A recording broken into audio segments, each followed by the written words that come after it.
2013 में प्रयागराज में कुंभ का मेला लगा हुआ था। उस मेले में दूर-दूर से हज़ारों लाखों की संख्या में भक्तगण श्रद्धालु पहुँचे थे और उसी मेला में, जो कि मुख्य रूप से साधुओं के लिए ही लगाया जाता है, नागा साधुओं के लिए, उस मेले में नागा साधु लाखों की, हज़ारों की संख्या में पहुँचते हैं स्नान करने के लिए, शाही स्नान के लिए। दोस्तों, एक पंडाल लगा हुआ था, उस पंडाल में एक साधु बैठा था जो कि नागा बाबा जी थे। तो उनका एक पत्रकार इंटरव्यू ले रहा था, उनसे पूछ रहा था उनके बारे में, उनके जीवन के बारे में कि वो क्या करते हैं और जब कुंभ आता है तभी उनके दर्शन होते हैं और कुंभ जब खत्म हो जाता है तो उनके दर्शन होना बंद हो जाते हैं। वो क्या खाते हैं और वो क्यों शमशान में से मुर्दों की जो राख होती है उस राख को अपने शरीर से लगाते हैं और गायब हो जाते हैं। दोस्तों, इस बारे में वो पत्रकार उस साधु महात्मा जी से पूछ रहा था। दोस्तों, एक जिले का जो पुलिस के लिए कप्तान होता है वो एक एसपी ऑफिसर होता है। तो प्रयागराज में भी जो एक एसपी साहिबा थी, उन्हें कमान सौंपी गई थी कि वो प्रयागराज में इस मेले की निगरानी करेंगी और कोई भी शोर शराबा या कोई भी आतंकी हमले की गतिविधि हो तो वो उस पर नज़र रखेंगी। अब दोस्तों, कप्तान साहबा यानी कि एसपी साहिबा अपना काम करना बखूबी शुरू कर देती हैं। दोस्तों, यही नहीं है कि उस मेले में केवल पुलिस ही तैनात हो, उस मेले में सीआरपीएफ की सेना, सीआईएसएफ की सेना, एनडीआरएफ की सेना और भी कई प्रवक्त बल तैनात किए गए थे। अब एसपी साहिबा अपनी कुर्सी पर बैठ कर के मेले की निगरानी कर रही थी, तभी उनकी नज़र उस शिविर पर पड़ती है जहाँ पर ये नागा साधु बाबा जो कि पत्रकार को अपना इंटरव्यू दे रहे थे। अब दोस्तों, इनकी नज़र जब वैसे ही पड़ती है तो एसपी साहिबा वहाँ पहुँचती हैं और जैसे ही एसपी साहिबा पहुँचती हैं तो जो पत्रकार था वहाँ से चला जाता है। अब एसपी साहिबा वहाँ पहुँचने के बाद नागा साधु को प्रणाम करती हैं, उनके सामने नतमस्तक हो जाती हैं। जैसे ही एसपी साहिबा उनके सामने नतमस्तक होती हैं, वैसे ही वो नागा साधु अपनी गर्दन को ऊपर उठाता है और एसपी साहिबा की तरफ देखने लगता है। जैसे ही एसपी साहिबा की तरफ देखता है तो दंग रह जाता है और कहता है कि निहारिका तुम। दोस्तों, जैसे ही एसपी साहिबा ये नाम सुनती हैं निहारिका, तो वो चौंक जाती हैं क्योंकि दोस्तों एसपी साहिबा का नाम ही निहारिका था। जब उन्होंने उस नागा साधु के मुंह से ये सुना कि निहारिका तुम, तो वो दंग रह गई। फिर उन्होंने उनसे पूछा कि आप मुझे कैसे जानते हैं, आप मेरे बारे में कितनी जानकारी रखते हैं, मुझे बताइए। क्योंकि दोस्तों वो चकित थी, क्योंकि एक नागा साधु बाबा को ये पता कैसे चल गया। फिर वो पूछती है कि आपने मेरा नाम कैसे जाना, आपको कैसे पता चला। तो साधु बाबा कहते हैं एसपी साहिबा से कि मैं तुम्हारा नाम ही नहीं जानता हूँ, मैं तुम्हारे बारे में सब कुछ जानता हूँ, क्या तुमने मुझे पहचाना नहीं है। अब इतनी बात सुनी तो इतनी बात सुनकर के दंग रह गई, सोचने लगी कि नागा साधु बाबा से मेरा क्या रिश्ता, मैं क्यों पहचानूं। तो वो कह देती है कि मैं तो आपको नहीं जानती हूँ। तो फिर जो नागा साधु बाबा थे फिर वो पूछते हैं, उनसे कहते हैं एसपी साहिबा से कि ज़रा गौर से देखो, ज़रा ढंग से देखो, तुम्हें कुछ याद तो आता होगा मेरी शक्ल को देखकर, मेरी सूरत को देख करके। एसपी साहिबा मना कर देती हैं, नहीं मुझे कुछ भी याद नहीं आ रहा है। तो नागा साधु बाबा कहते हैं कि ज़रा गौर से देखो, तुम एक बार को ये सोचिए कि अगर मेरी ये दाढ़ी न होती और मेरी ये जो जटाएं हैं ये ना होती तो मैं कैसा दिखता। एसपी साहिबा कहते हैं कि मैं अभी ये इमेजिन नहीं कर पा रही हूँ, आप ही बताइए कि आप कौन हैं। दोस्तों, अब नागा साधु बाबा एसपी साहिबा से कहते हैं कि तुम कभी 10th क्लास में जब पढ़ती थी तो तुम्हारे पीछे एक लड़का पागल था तुम्हारे प्यार में, जिसका नाम ऋषि था। अब इतनी बात सुनी एसपी साहिबा ने तो कहती हैं कि हाँ यह सही बात है, मैं ऋषि से प्यार करती थी, ऋषि मुझसे प्यार करता था। तो जो बाबा साधु थे वो कहते हैं एसपी साहिबा से, शायद तुमने मुझे ठीक से पहचाना नहीं, मैं ही वो ऋषि हूँ। दोस्तों इतनी बात जब सुनी एसपी साहिबा ने कि मैं ही ऋषि हूँ, तो उनका कलेजा कांप गया। उन्होंने फिर गौर से निहारा उस नागा साधु बाबा को, और उन्हें देख कर के उनकी आंखों से आंसू आ गए। दोस्तों बहुत ही अजीबोगरीब तरह की कहानी है कि एक व्यक्ति जो कि अपनी प्रेमिका से बहुत ही ज़्यादा प्रेम करता था, और उसके द्वारा धोखा मिलने के बाद में वो एक ऐसे राह पर पथ पर चला जाता है जिसकी कल्पना मात्र से ही व्यक्ति का सीना गदगद हो उठता है। दोस्तों ये व्यक्ति जो था, ये अपनी प्रेमिका के प्यार से धोखा मिलने के बाद में एक नागा साधु बन जाता है। दोस्तों बहुत ही दिलचस्प कहानी है, इस कहानी को शुरू से एंड तक सुनिएगा। तो दोस्तों आपसे यही रिक्वेस्ट है कि अगर चैनल पहली बार विजिट किया हो तो चैनल को सब्सक्राइब कर लीजिए, और अगर ये वीडियो ये कहानी आपको अच्छी लगे तो इस वीडियो को लाइक कर, कमेंट कर, शेयर भी कर दीजिए। चलिए दोस्तों मैं इस कहानी की शुरुआत करता हूँ। दोस्तों हाँ, जवाहर इंटर कॉलेज जो कि उज्जैन नगरी है वहाँ पर पढ़ता है, और उसी कॉलेज में ये ऋषि और निहारिका पढ़ा करते थे, हाई स्कूल में थे, और दोनों को एक दूसरे से प्रेम हो जाता है। दोस्तों प्रेम इतना कि उस प्रेम में हर किसी सीमा को लांघने की क्षमता। अब थोड़े दिन ऐसे ही गुजरने लगते हैं। एक दिन निहारिका जब कॉलेज में पहुंचती है तो वो एक लड़के के साथ बाइक से आती है। क्योंकि जो ऋषि था वो कॉलेज में पहले से ही पहुंच चुका था, और जब निहारिका को एक लड़के के साथ बाइक से आते हुए देखता है तो वो बहुत ही ज़्यादा आग बबूला हो जाता है।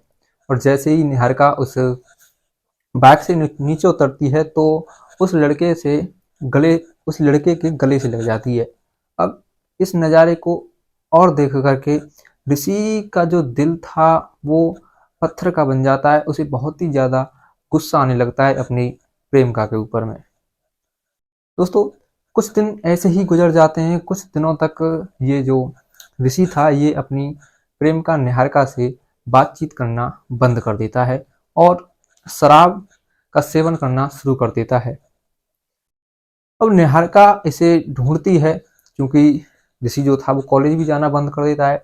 निहारिका इसे सब जगह ढूंढती है, लेकिन ऋषि कहीं भी नजर नहीं आता है। ऋषि के दोस्तों से पूछती है कि क्या तुमने ऋषि को कहीं देखा है, तो वो भी कह देते हैं कि हमने नहीं देखा है। दोस्तों जब निहारिका को उस लड़के के साथ में गले मिलते हुए देखा तो बहुत ही ज़्यादा दुख हुआ उसे, और इस दुख से उसने अपने दोस्तों के साथ में व्यक्त किया।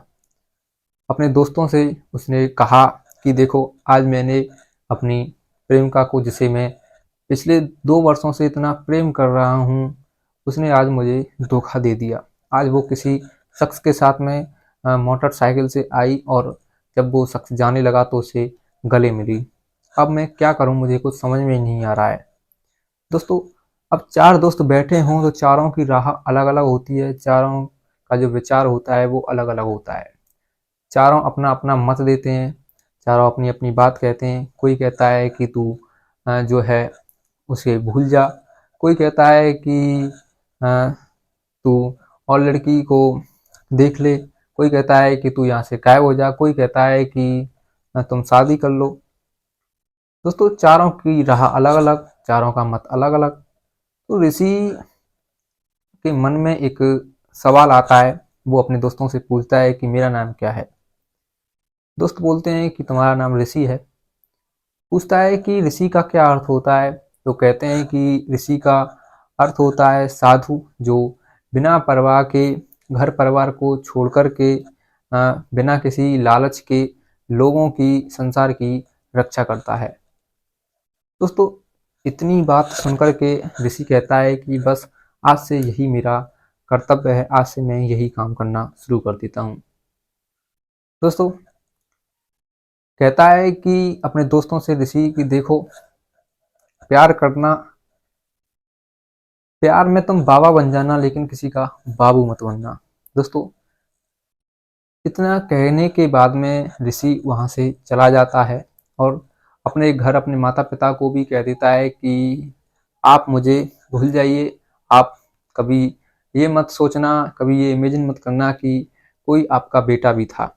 आप आज से भूल जाइए कि मैं आपका बेटा हूँ। मैं यहाँ से कहीं अधिक दूर जा रहा हूँ, इस घर को, इस समाज को, इस जगह को छोड़ कर के। माता पिता ये सुनते हैं तो अत्यंत दुख होते हैं, अपने बेटे को समझाते हैं कि बेटा तुम्हें ऐसे साधु महात्मा बनने की कोई ज़रूरत नहीं है, ये प्रॉपर्टी है तुम्हारी तो ये है, हम जब तुम चले जाओगे तो हम इसका क्या करेंगे। तो हम ऋषि कहता है कि आप इस प्रॉपर्टी को सरकार को दे देना, गरीब बच्चों के नाम कर देना, अनाथालय को दे देना। दोस्तों इतना कहते हुए जो ऋषि होता है वहाँ से चला जाता है हिमालय पर्वत की तरफ। हिमालय के जंगलों में पहुंचने के बाद वहाँ पर अपनी साधना में व्यक्त हो जाता है, अपनी साधना करता है। दोस्तों वहाँ उसकी मुलाकात एक तल से हो जाती है जिसमें कई साधु महात्मा थे, जो कि एक साधु कैसे बनता है, उसका क्या कर्तव्य होता है, उसे समाज में किस तरह की लड़ाइयाँ लड़नी होती हैं, ये सिखाया जाता था, ये समझाया जाता था।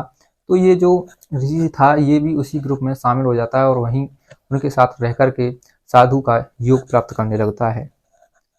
और जब दोस्तों इधर जो निहारिका थी, जब कॉलेज में देखती है तो उसे ऋषि कहीं भी नहीं नजर आता है। दोस्तों से पूछा तो दोस्तों ने भी मना कर दिया कि हमें नहीं पता। जब ऋषि के घर पहुंची तो ऋषि के माता पिता भी कह देते हैं कि हमें नहीं पता हमारा बेटा कहाँ चला गया है।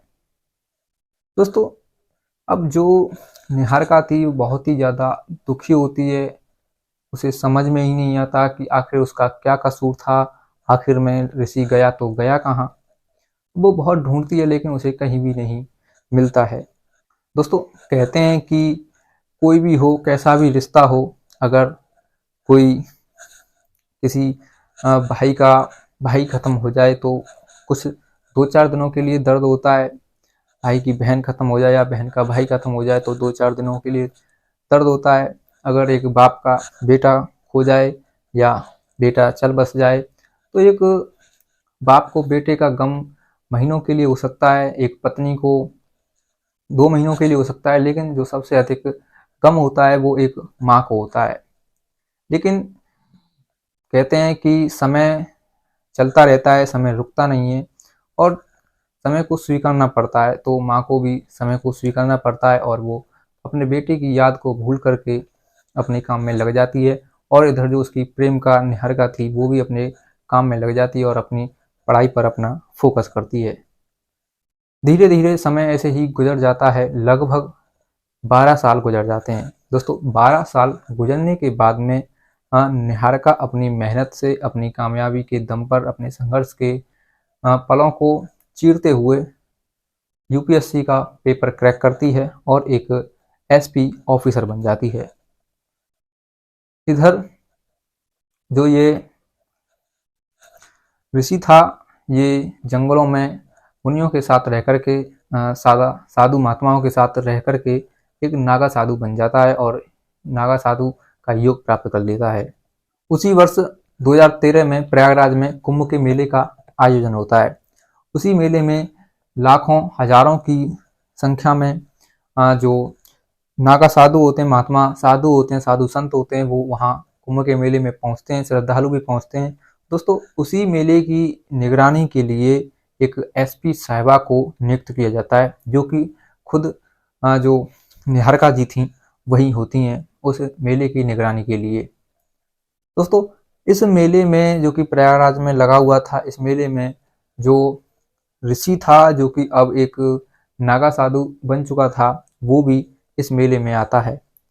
अपनी टोली के साथ में मेले में पहुंचता है। एक शिविर लगा हुआ था, शंकराचार्य जी के नाम से उस शिविर में ठहरते हैं सभी लोग और वहीं पर अपना विश्राम करते हैं। दोस्तों पास ही में जो एसपी साहिबा थी, इनका हेडक्वार्टर बना हुआ था और ये बाहरी कुर्सी पर बैठी हुई थी और एक प्रचारक, एक संवाददाता इन ऋषि जो कि नागा साधु थे इनका इंटरव्यू ले रहा था। इनसे इनके रहस्य के बारे में पूछ रहा था कि नागा साधु रहते कहाँ पर हैं, जब कुंभ लगता है तो इनके दर्शन होते हैं और जब कुंभ चला जाता है तो ये कहीं नज़र नहीं आते हैं। ये अपने चेहरे पर, अपने शरीर पर जो मृत व्यक्तियों की जो राख होती है उनकी भस्म को अपने चेहरे से, अपने शरीर से क्यों लगाते हैं, इन सब अलग अलग तरह के प्रश्नों को पूछ रहा था। दोस्तों, जो ऋषि था ये भी उस पत्रकार के प्रश्नों का जवाब बहुत ही अच्छे तरीके से दे रहा था। तभी इन एसपी साहिबा की नज़र साधु महात्मा और प्रचारक पर पड़ती है, तो वहाँ पहुँच जाती हैं और जो प्रचारक होता है वहाँ से चला जाता है। दोस्तों, अब साधु महात्मा को जो एसपी साहिबा होती हैं वो प्रणाम करती हैं। प्रणाम करने के बाद में फिर इनमें थोड़ी बातचीत होती है और बातचीत से ये जो ऋषि था ये पहचान जाता है कि ये आज से 12 साल पहले हमारी गर्लफ्रेंड थी, निहारिका जी थी। तो फिर इन्हें इनके बारे में पूछता है, इन्हें इनके बारे में बताता है। दोस्तों, जब ये निहारिका को पता चलता है कि नागा साधु के भेष में जो बैठा है ये मेरा प्रेमी जो कि कक्षा 10 में पढ़ता था ऋषि है, तो उसकी आंखों से आंसू आ जाते हैं। फिर ये अपने प्रेमी ऋषि से पूछने लगती हैं अपनी भावनाओं की सीमा से बाहर जाते हुए कि आखिर हमारा क्या कसूर था। जब 10th क्लास में आप पढ़ते थे तो ना ही आपकी ओर से कोई गलती हुई थी, ना हमारी ओर से कोई गलती हुई थी। आखिर आप एकदम से हमें छोड़ कर के कहाँ चले गए थे, हमने आपको कहाँ कहाँ नहीं ढूंढा, लेकिन आप हमें कहीं भी नहीं मिले। तो जो ऋषि था, नागा साधु जी थे, वो कहते हैं एसपी साहिबा से कि तुमने हमको तुमसे बात करने के लायक छोड़ा कहाँ। हम प्यार तुमसे करते थे, तुम किसी और से करते थे, फिर हम किस मुंह से तुमसे बात करते, इसीलिए हमने तुमसे बात करना बंद कर दिया, इसीलिए हम इस साधु के भेष में आ गए। दोस्तों, जब एसपी साहिबा ने ये सुना कि मैं कहीं और प्यार करती थी, तो वो एसपी साहिबा ऋषि से पूछती हैं कि तुम्हें कैसे पता चला कि मैं किसी और से प्यार करती थी। तो ऋषि बोलता है कि एक दिन जब तुम अपने बॉयफ्रेंड के साथ मोटरसाइकिल से स्कूल में, कॉलेज में आई थी, तो मैंने तुम्हें उस मोटरसाइकिल से आते हुए देख लिया था और उसके गले लगते हुए भी देख लिया था। दोस्तों, एसपी साहिबा जब ये बात सुनती हैं कि उसने देख लिया था, तो वो बहुत ही ज़्यादा ऋषि के ऊपर चिल्लाती हैं, उससे स्टूपिड कहती हैं कि ये तुम्हारी गलतफहमी थी। जिस व्यक्ति को तुमने मेरे से गले लगते हुए देखा, मुझे उनसे गले लगते हुए देखा, वो मेरा बॉयफ्रेंड नहीं था, बल्कि मेरा कजिन था, मेरे बुआ का लड़का था, जो कि उस दिन अपने गांव जा रहा था और वो मुझे कॉलेज को छोड़ने आया था।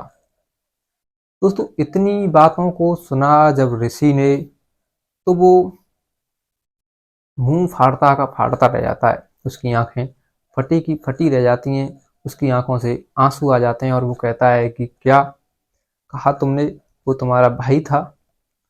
कहती है कि हाँ, वो मेरा भाई था। दोस्तों, इसके बाद में नागा साधु की आंखें शर्म से नीचे झुक जाती हैं और जो एसपी साहिबा थी उनकी भी आंखों से आंसू आ जाते हैं। वो उनसे कहती हैं, नागा साधु से, कि शायद हमारी किस्मत में यही लिखा था। तो नागा साधु कहता है कि सही कहा तुमने, हमारी किस्मत में कभी मिलना लिखा ही नहीं था, हमारा प्यार अधूरा ही लिखा था। तो नागा साधु इतनी बात कहते हैं तो एसपी साहिबा कहती हैं कि देखिए, अगर हमारी किस्मत में मिलना न लिखा हुआ होता तो आज शायद हम 12 वर्षों के बाद में कुंभ के इस मेले में एक दूसरे के सामने आमने सामने रह कर के बातचीत न कर रहे होते। शायद हमारी किस्मत में आज भी मिलना लिखा हुआ है, इसीलिए आज हम इस प्रयागराज के मेले में, कुंभ के मेले में यहाँ आमने सामने खड़े हैं। तो जो ऋषि था वो कहता है कि क्या चाहती हो तुम। एसपी साहिबा कहती हैं कि देखिए, हमारी अभी तक शादी नहीं हुई है, हमने अभी तक शादी नहीं की है और हम चाहते हैं कि आप हमसे शादी कर लीजिए। शायद भगवान की यही माया है कि वो हम दोनों को एक दूसरे से मिलाना चाहता है। तो ऋषि जो था वो एसपी साहिबा की ओर देखता है। एसपी साहिबा की ओर देख करके रोने लगता है और उसके पैरों में पड़ जाता है। दोस्तों, एक नागा साधु एक एसपी साहिबा के पैरों में पड़ जाता है और उससे माफ़ी मांगने लगता है। कहता है कि मुझे माफ़ कर दो, मैंने तुम्हारे कैरेक्टर पर उंगलियां उठाई, मैंने तुम्हें चरित्रहीन बताया, इसके लिए मैं तुमसे माफ़ी मांगता हूँ। दोस्तों, इतना कहने के बाद में जो नागा साधु होता है उसे एसपी साहिबा उठाती हैं और अपने गले से लगा लेती हैं। नागा साधु भी एसपी साहिबा के गले से लग जाता है और फिर दोस्तों उस मेले में दोनों का 12 वर्ष गुजरने के बाद में मिलन होता है। दोनों एक दूसरे से मेला खत्म होने के बाद में शादी कर लेते हैं और अपनी सभी गलतफहमियों को नज़रअंदाज करते हुए अपने आगे के जीवन को गुजारते हैं। तो दोस्तों, ये थी कहानी ऋषि की और निहारिका की। कैसी लगी कहानी कमेंट में बताइए। कहते हैं कि जो कुंभ का मेला होता है इसमें अक्सर लोग बिछड़ जाया करते हैं, लेकिन ये एक ऐसी कहानी, एक ऐसी दर्दनाक थी, दिलचस्प थी, जिसमें दो प्रेमी इसी कुंभ के मेले में 12 वर्षों के बाद में एक दूसरे से मिलते हैं और मिलने के बाद में अपने प्रेम लाइफ को एंजॉय करते हैं और एक दूसरे से शादी कर लेते हैं।